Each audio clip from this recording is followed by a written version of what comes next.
Balance is hard, you. What may work for an individual or in a casual setting may not work so well for the overall competitive community.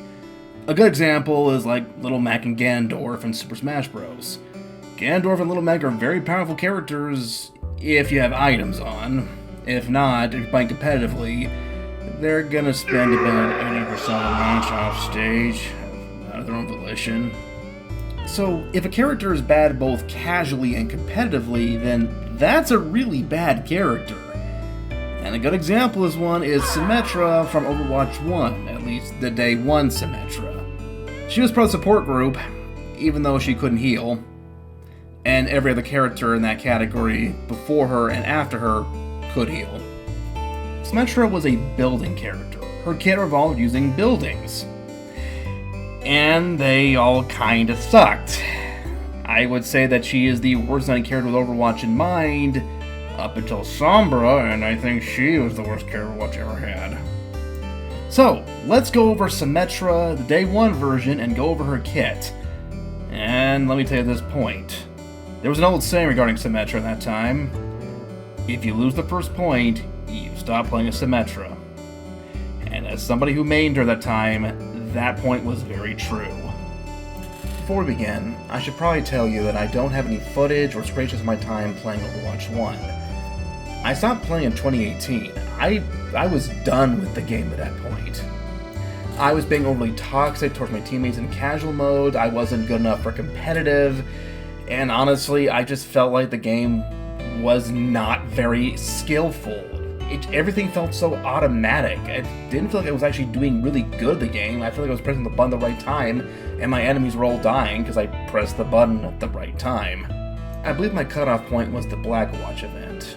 I enjoyed the first Archives event, but the second one, I didn't want to play anything more after that. And I realized that Overwatch had fallen the same sort of seasonal event rot that TF2 went into. And still is, in fact. This is just me recounting my experiences and memories with Overwatch 1. I did do some research to find old patch notes and I'm trying to remember what I was doing at the time and what exactly Symmetra was like to play at that time. Things have changed significantly. Some for the better, some for the worse, and I have not touched Overwatch 2 at all. I don't want to play Overwatch 2. Why would anyone play an inferior game when you have TF2 and Marvel Rivals? Even Paladins is better at this point, and that game's dying as well. There's a very good chance that I've gotten a lot of things wrong. I did do my research, but that doesn't mean I'm going to be 100% correct. Just let me know, and I will try to make amends. So, without any further ado, let's talk about Symmetra when she first came out of Overwatch 1, the worst character in the game.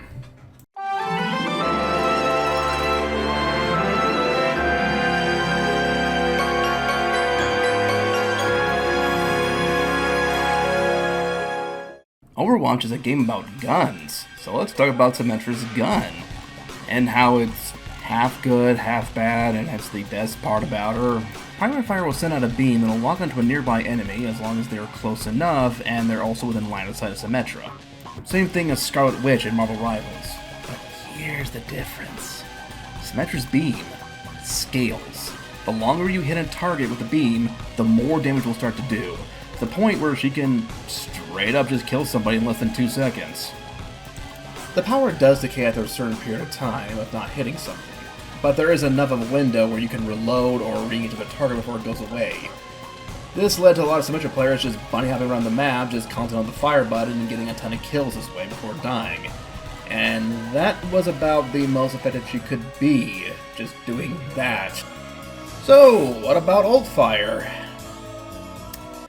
What's there to say about Ult Fire that hasn't been said? It was terrible. Ult Fire allowed you to charge up a big ball of energy that would pass through multiple targets. And it did so little damage that it was never worth it. It didn't borrow from the power scaling of the primary fire. It was its own power scaling. You charge it. The ball just traveled way too slow to be effective in any situation.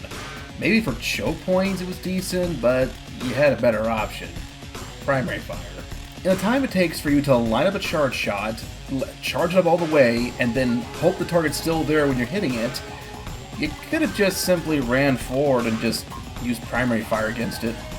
It was more of a guarantee, and you're a hard target to hit if you are bunny hopping and trying, not to get hit. Trying to do the peekaboo method will get you shot by somebody who can easily land a shot, who has, hit scan. To my recollection, I don't think I ever got a kill with secondary fire, or seen anyone die from secondary fire. Low damage, low speed. It just didn't really fit her kit that well. It was her one ranged option, but honestly, it's better just to go YOLO and just jump out. You may get more kills that way. Apparently, they did get around to fixing the old fire by getting an explosive quality upon hitting something, which I guess is a bit better, but they removed the lock-on feature for the primary fire at some point, which I feel like is a mistake, but what do I know? I don't play Overwatch anymore. I don't want to play Overwatch anymore.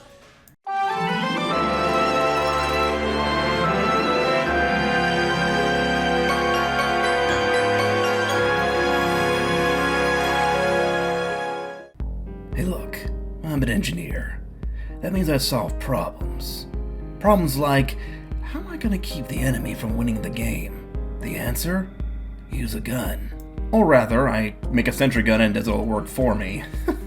That's how engineer mains go, or at least builder characters do. Their entire gimmick is they have their buildings do the work for them.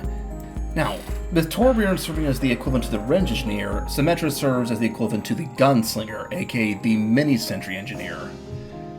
Now, given that mini-sentries are notorious in Team Fortress 2, one would assume that the same sort of notoriety would apply to Symmetra and her own little mini ball turrets. No, they weren't.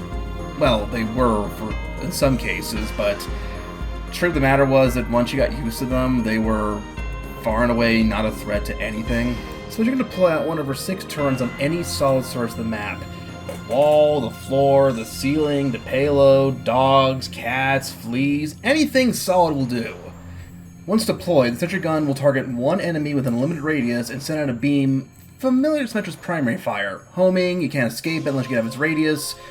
It lacks a damage scaling, but includes a slowdown effect. And the beam doesn't do that much damage overall, but the damage and the slowdown effect do stack with more than one turnout. Effectively, Symmetra can create her very own choke point. It was called the car wash by a lot of players. So, what's the problem with these? Well, there's quite a few, but there's one really big one.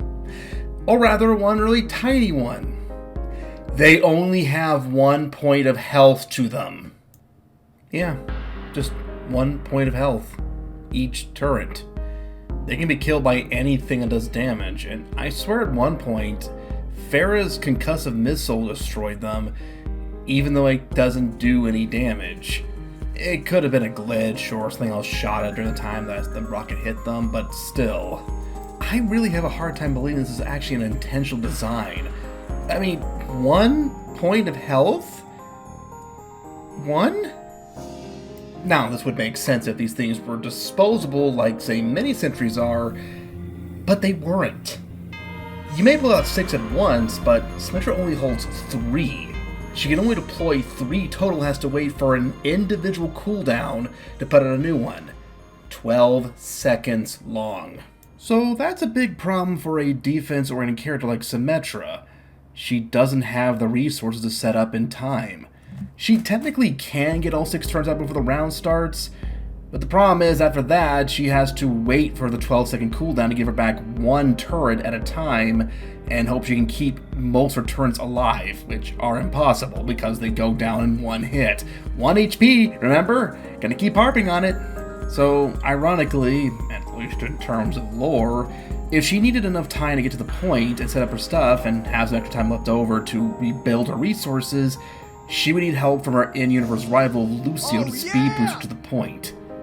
So this leads into what I refer to as playing consistently consecutively, an example best given by the engineer from Team Fortress 2. Let me try to explain what I mean. Building-based characters are ones that are amazingly have their buildings out, but suffer when they don't. The best way to counter a building character is to stay on top of them, be aggressive, keep them from doing their thing. Building characters need time, room, and resources in order to do their stuff. The engineer is no exception. He needs a sentry gun, dispenser, and his 2 teleporters out in order to be the most effective he can be. But losing one of those buildings does not leave him as a joke. He can rebuild, reorganize, redeploy somewhere else. While it is a bit true that most engineers will try to go on a killing rampage after losing their building and usually dying, a smart engineer will just rebuild, which is why the best way to take out an engineer is take out him and then take out his buildings. Because if you kill him, he can't repair or move sappers. Killing his buildings just means he can keep rebuilding them. He can be more consistent. As for the consecutive part, well, he can still fail, but can come back. Losing 1 point is not the end of the game. There's usually like 4 points usually. So if you kill the engineer, he can still come back consecutively and rebuild. Sure, there's a lot of maps where an engineer may not be as effective on certain points than others, but still. Symmetra can't do this. She is reliant on her cooldowns, and what she gets back is one little ball that won't last longer than a second and probably won't get a single kill, even with her own primary fire helping her out. And that's just the base level issue. There's the other major issue, and that is the enemy team can just walk around them. Now, that's not a problem exclusive to Symmetra. That's a problem that every builder cares to deal with. The enemy team just circumventing their buildings by just going around them. What is a problem for Symmetra is that her sentry guns have such a teeny tiny radius about them that it's just incredibly easy just to slip past them. In fact, it only works against one person and it's blocked by shields. Not to mention that movement abilities still work. So in some cases you can just go through the field of lasers and come out just fine. Reinhardt can put a shield up and get in range for his hammer, for instance. The best place for sentry guns to be is all kind of huddled together so that way they can all go together at the same time. If they're too far apart, you'll get like 2 beams hitting one guy and 4 turrets doing nothing. So it's a lot easier to destroy them for the enemy team. And again, 1 HP and you hold 3 at a time, but can deploy 6 total. It is hard to keep 6 alive, let alone 3. And 3 doesn't really stop anything. If you can roll, then great, they work really well. They create a very powerful choke point. But the moment they're compromised, Symmetra becomes useless. She becomes really useless. And once more, with feeling, 1 point of health. Apparently they did fix at some point, but, you know, they were 1 HP for quite a long time.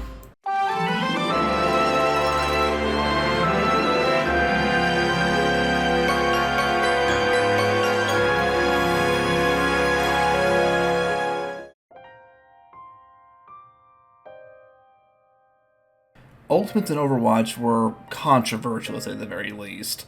They were effectively considered to be press a button and win the game. A good example would be Symmetra's building counterpart in the game, Torbjorn, who would get play of the game by doing next to nothing or dying. But hey, that molten core shit did a lot of stuff now, didn't it? Symmetra had a different ultimate, in this case a support one. She would create a teleporter for her team to use. You deploy the exit, and the entrance will automatically appear within the spawn room of your team. To compare it to TF2's teleporter, TF2's teleporter can only take 1 person at a time and requires a recharge period between each person using it.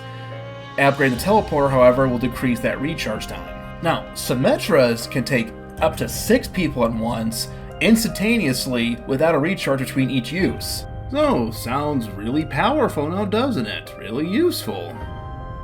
Well, you know, it had an issue. You can only use it 6 times before it goes out, and during that time when you have those charges, Symmetra cannot gain any ult meter. That's a distinct weakness that only she has, by the way. That's basically Symmetra's entire thing in a nutshell. She just has an issue with this thing, has an issue with this thing, has an issue with that thing. And I skipped over one of her abilities to talk about her ultimate, so you know the last thing I'm going to talk about is not going to be good. Now, unlike her sentry gun, the teleporter does have a health pool to it. 200 points. The average HP of any given character in Overwatch at that time. And just in case this hasn't come to you yet that this character was unfinished, Symmetra can't heal her teleporter any form or fashion. It takes any damage, it's gonna be there until the thing goes down. And because every character in Overwatch will automatically report a teleporter if the enemy has one, people tend to look for it and they'll keep bomb rushing until they destroy it. So you might have to compromise what you currently have built for your defense to defend the teleporter, or hope the enemy team ignores it. Once again, problem number 3, the sentry guns being crap, comes back up. The biggest issue regarding Symmetra's teleporter is the problem of prioritization. If the enemy team prioritizes your teleporter, you can't use it, and you have to rebuild it from complete scratch. And then there's the issue with your team not prioritizing the teleporter because they keep hogging the charges. In a fair and balanced world, everyone on the team gets one use of teleporter. 6 charges, 6 teammates, makes sense, right? Or generally go with a priority. You go with healers first, and then like the slower characters next, the characters who need the teleporter the most. But you know what ends up happening? You all know what happens. Every team is going to have that hyper-aggressive idiot who only knows how to do the following things. Hold the W key, mash the call for medic button, don't take cover, and then rush towards the enemy expecting them to all miss him at once. So this idiot, or worse, idiots, will burn through the teleport charges and effectively waste Symmetra's ultimate, and this typically leads the medic having to leg it back to the objective, and then getting flanked. I know this because it's happened to me a few times. Now, that's more of an issue regarding meta, a player, what they do. But there's another problem tied to it, and that's the problem of her not getting ult charge until she either uses all 6 charges, or until the teleport gets destroyed. It would have probably been better if she could just regain her ult charge while the teleport's active, just to regain the 6 charges over and over again, allowing for more consistent teleporter use. It's not the worst thing about Symmetra, it's a decent ultimate, just really underpowered. Keep in mind that Widowmaker had by far and away the worst ultimate at the time. The same cannot be said regarding her second ability, though.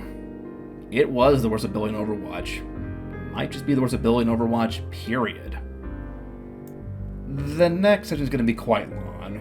I recommend pausing the video right now, getting a bathroom break, stretch your legs out, get some water or whatever, and then get ready for the absolute worst thing about Symmetra, the reason as to why nobody played her after a certain period of time.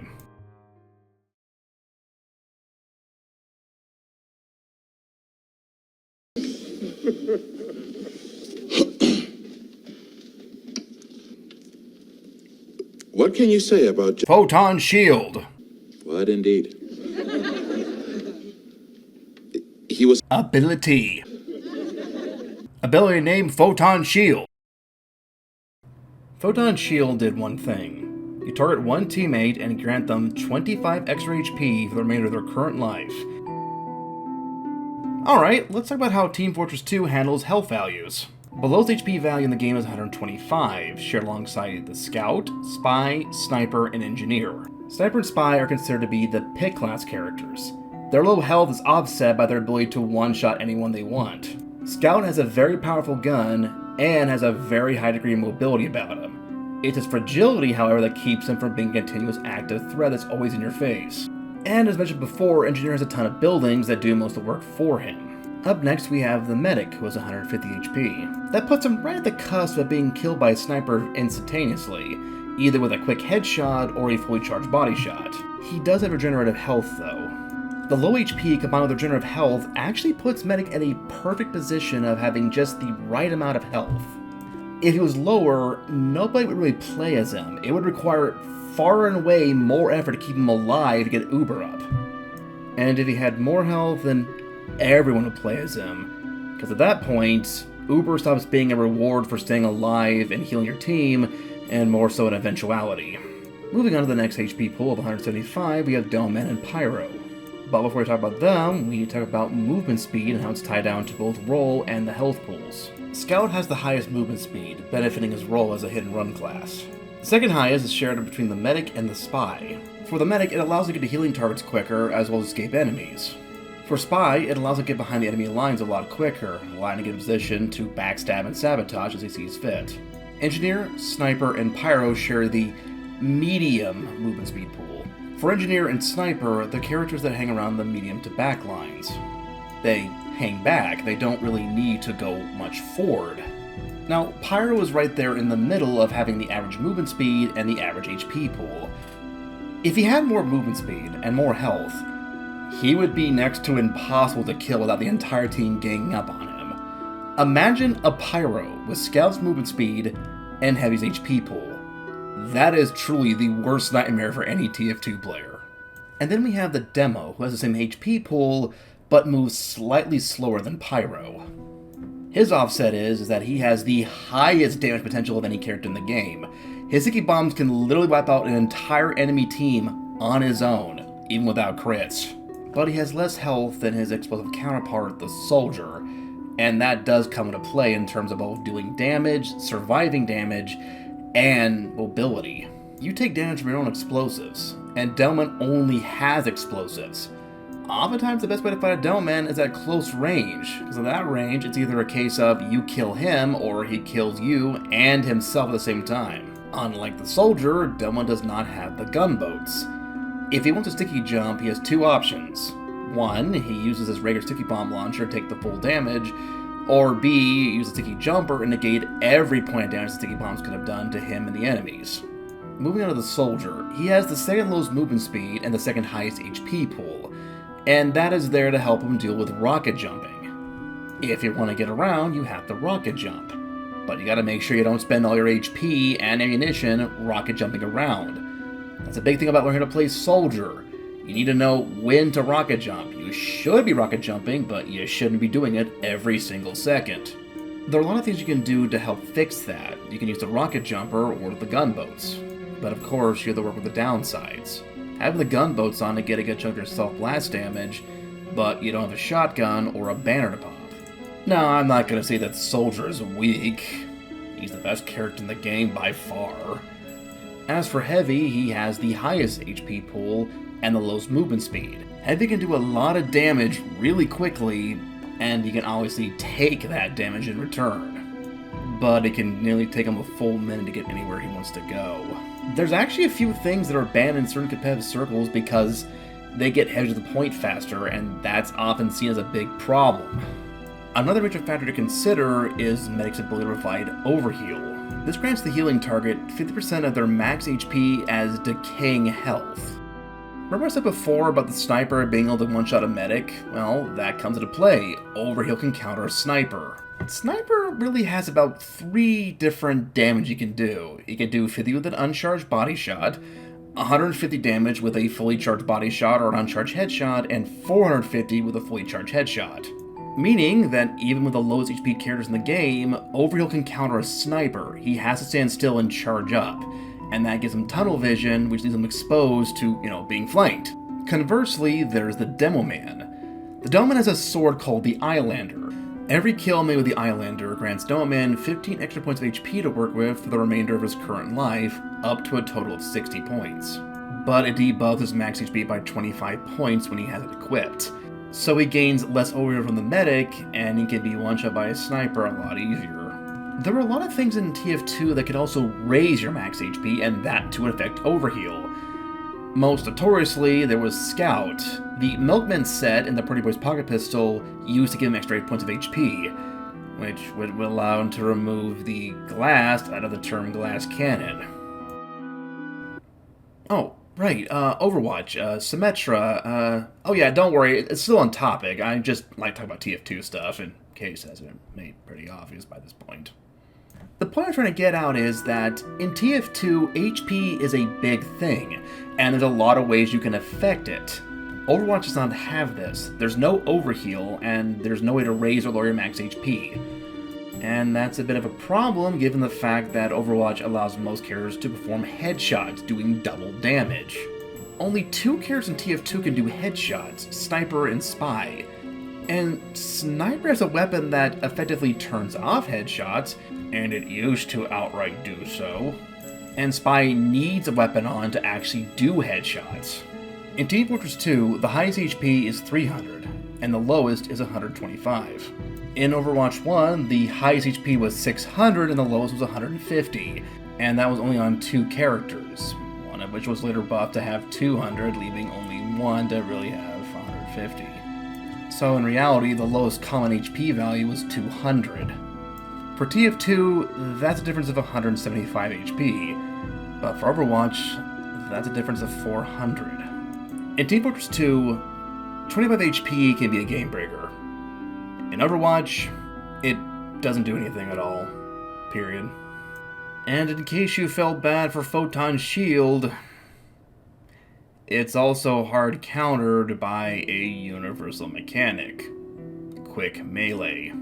With one button press, you can deal 30 points of unmitigable damage to an enemy that's in front of you. Regardless if you're playing as noodle-armed schoolgirl diva pistol whipping people, or the big beefy roadhog slamming you with a meat hook, it does 30 damage. With the exception of one character, Reinhardt, everyone can do this. And the standing operation procedure for most casual players at the time was to rush forward, hold mouse 1, aim towards the head, and before you reload, you mash quick melee. Now that always did not work, but the problem is that Photon Shield wouldn't work for both sides, the attacker and the defender. It didn't change anything. It didn't let you play more aggressively or stick around and fight longer. It provided so little to the overall experience of Overwatch. And keep this in mind, she can't stack the multiple shields on one character. It's one time per life. That means she can only use it 5 times and then it becomes void and useless. You can't use it again until somebody dies. You wanna know how bad this ability was? A lot of players just wouldn't use it. Period. I actually recall a few times having to ask other Symmetras to apply their shields, and sometimes they didn't bother. In fact, usually they may apply at the beginning of the round, and then after somebody died and came back, they wouldn't reapply them. They had other things to do. They were busy waiting for their turns to refresh. I see this ability as a sign that the development team did not properly or even bother with playtesting. They would have caught the fact that it just changed nothing about the game at all. And again, the quick melee will do 5 points damage over the shield, so it wouldn't save you from somebody just running up to you with a gun, shoving it in your face, firing a few shots, and then punching you. And speaking of the character who didn't have a quick melee option, Reinhardt, well, back in that time, his hammer would do 75 points of damage. That means he can kill most characters within 3 swings, most characters being characters of 200. Meaning that he does 225 points of damage, so he would still kill you even with the shield. Now, that's kind of amazing that this ability was okayed and this was a character available at launch. That being said, there was this old Easter egg when Overwatch first came out where you can find this magazine Symmetra on it in front of an outhouse on Route 66, so I have a feeling the development team was thinking about something else than, say, gameplay balance and testing out the characters.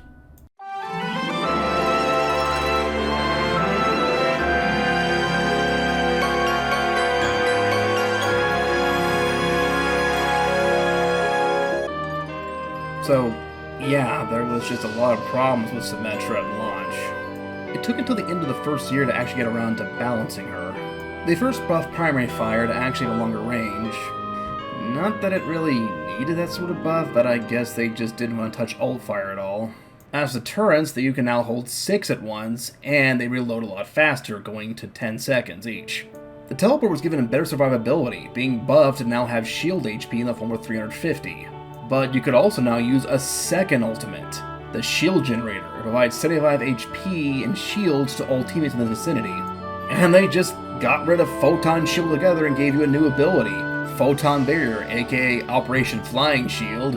While it was quite tiny, it had 1000 HP. It was incredibly durable.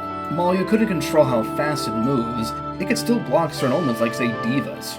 And that did help Symmetra a little bit, but I don't think it really helped her all that much. Because according to the patch notes, her very next update was in June 2018, nearly 2 years later. Looking at the patch notes, it's almost like they designed a wholly different character.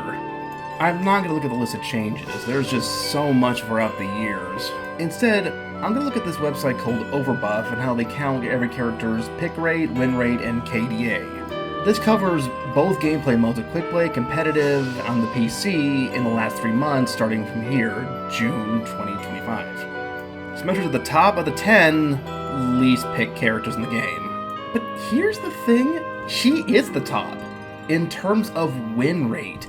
She currently has the highest win rate of any character in the game. And her KDA is around the mid to bottom, who cares? From what I can glean, the reason why that she has a low pick rate but a high win rate is because that she's brought it in niche situations.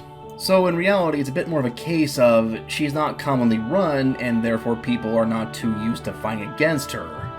Which I guess is a bit better than how she was at the beginning of the game. Before I end the video, I should probably go ahead and apologize for the egregious overuse of Team Fortress 2 references in clips. It's a bit of a meme to always put TF2 over Overwatch. And for Overwatch fans, I do apologize for that, and for TF2 fans, play other games. I want to thank everyone who managed to sit through this whole video, and hopefully you got something out of it other than just simply cringing at it. This is my first time doing a video like this on my own, and I obviously didn't use a script, and I'll be fixing that next time around. There are always a lot of things I can improve, namely having clips on the actual thing I'm talking about, better sound and audio mixing, and better graphics. I'm going to improve, and I'm definitely going to try to keep doing more videos like this. More professionally, preferably. If I got anything wrong, let me know in the comments. If I can improve anything, also let me know down in the comments. And with that, it's time to say goodbye, farewell, see you next time, if there's a next time.